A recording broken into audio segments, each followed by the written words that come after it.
with that out of the way, we can go right ahead and talk about the Pacers game where they matched up. Again, so let me just move this over here real quick.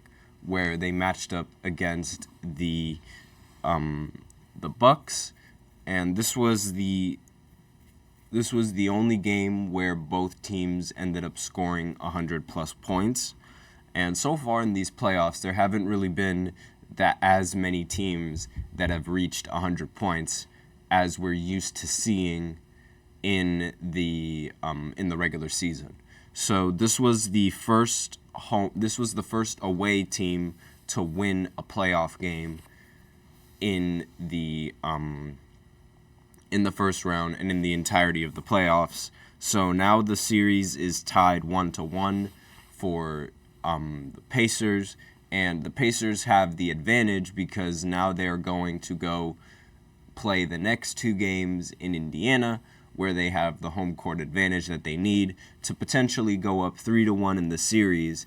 And when you go up 3-1 in the series, it's really rare that a team comes back from that deficit.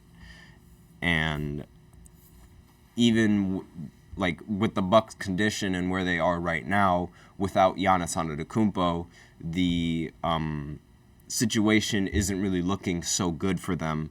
And the chances of them even being able to come back from being down 3-1 without Giannis, they're rather slim. Now, in this Pacers game, Tyrese Haliburton, he didn't really play that well, but Pascal Siakam, he played very well in this game. And Haliburton, he ended the game with 12 points and 12 assists on 37 minutes. So, again, the points production from him wasn't really all that impressive. But Pascal Siakam, he ended the game with 37 points and 11 rebounds. So that's very impressive coming in from Pascal Siakam. Miles Turner ended the game with 22 points and 7 rebounds and 6 assists. Again, that's also very impressive. And Andrew Nembhard ended the game with 20 points and 4 rebounds, along with Aaron Naismith, who ended the game with 11 points. So there was a lot more scoring coming in from the Pacers than there was coming in from the Bucks.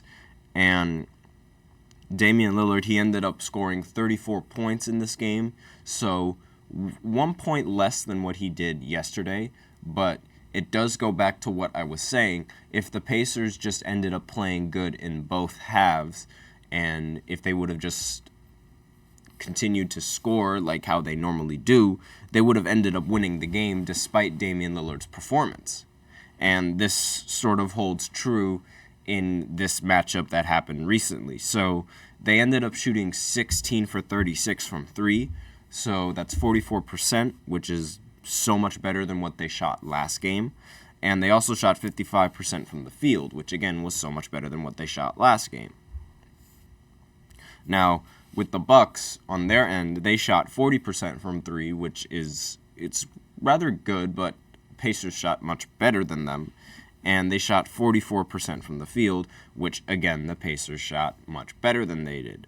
And it's rather difficult to beat a team that's shooting better from the field than you are.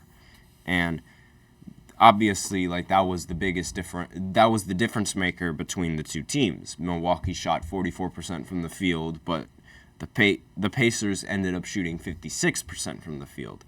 And when you have that wide of a field goal difference, it's very difficult. So it looks like Indiana, when you look at just the box scores alone, it looks like Indiana just out-offensed the Milwaukee Bucks in this matchup specifically. So Pascal Siakam has been playing rather well in these playoff games, and you can clearly see that this Bucks team, they desperately need Giannis to return, and because they're essentially missing that production. Brook Lopez, he ended the game with 22 points. Chris Middleton ended the game with 15 points, 6 of 14 from the field. Bobby Portis ended the game 6 of 16 from the field for 14 points. Beverly ended the game 1 of 5. And again, they're just really missing that production from Giannis Antetokounmpo. And if Giannis were in this game, chances are he probably would have produced a solid 25, 30 points, which would have been enough for this team to win in the end. But unfortunately, they just couldn't do that, given the lack of offense from the Milwaukee Bucks. And this Pacers team, they're rather on and off. This time they were on in this game, and this is a really bad scenario if you are the Milwaukee Bucks, because this is the first time you drop a game at home, and now you have to go and play Indiana in their home court, where they hiccups. Jeez. You have to go and play Indiana in their home court, where they have the home court advantage. And the Pacers, they've shown that they can easily beat the Bucks in the regular season. Like, of all the teams that the Bucks have struggled against in the regular season, the Pacers are by far the most memorable one. And you can never really count them out when they're up against the Bucks, especially when they're going into these games with home court advantage. That, it's like I said previously on several other, on the last podcast and several other times, home court advantage is a really big thing in the postseason, and you sort of have to take advantage of the home court when you have it. And the Bucks, again, they did not take advantage of home court when they did have it. They could have gone up 2-0, but instead the series is now tied, and now they are expecting to steal a game in order to even win the playoff series. So again, it's not really looking that good for this for the Bucks, because again, now the Pacers, they could win both of the home games that they have set up, go up 3-1, and now the series looks all but unwinnable if you are the Milwaukee Bucks. And it's really unfortunate because they did not have Giannis Antetokounmpo in this series, and he's obviously one of the most important pieces for the Milwaukee Bucks and their successes. And the fact that they don't have him, it's sort of already removing that 1-2 punch that they wanted to be extremely formidable in the regular season, and now it's now they're not playing with each other, and it's sort of letting the team down, unfortunately.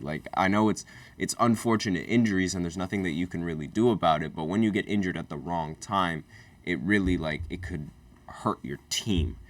And I feel like that's a rather fair assumption, even though I understand it's you can't really blame Giannis for getting hurt, but I mean, you also can't really let it slide, the fact that he did get hurt so late in the season when he knows that he's desperately needed.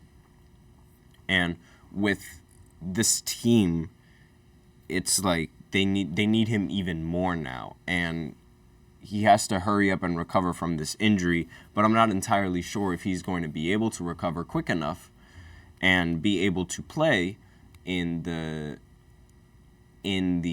next few games that they'll have.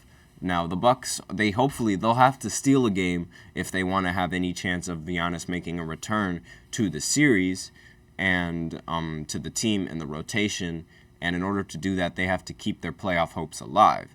And now that they just lost this game, that just sort of ruins their chances. Now, if you're the Pacers, this is obviously the best scenario that you could possibly ask for, because now you're sort of going into the playoffs with home court advantage, and the series is now tied. So now all you have to do is worry about winning the next 2 games at home, and then you basically have the series in the bag, assuming you don't blow the 3-1 lead. But you have a game that you can drop. You can lose Game 5 and then play Game 6 at home, where you feel like you might have a better advantage, or you could just win out in 5 games. But again, it's rather difficult to do that, and it's again home court advantage plays a very key role in these playoffs. But we'll see exactly what they do. But as of right now, it's a really bad situation for Milwaukee, and it's one that a lot of teams would like to avoid, but not every team was able to avoid that in in the first round of these playoffs. And now there's another team that ended up tying the series. That was the Dallas Mavericks and the Clippers.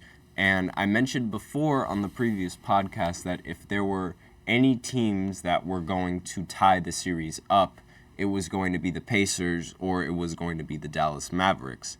And as it turns out, I end up being right in this assumption. Now, I didn't want to guarantee it.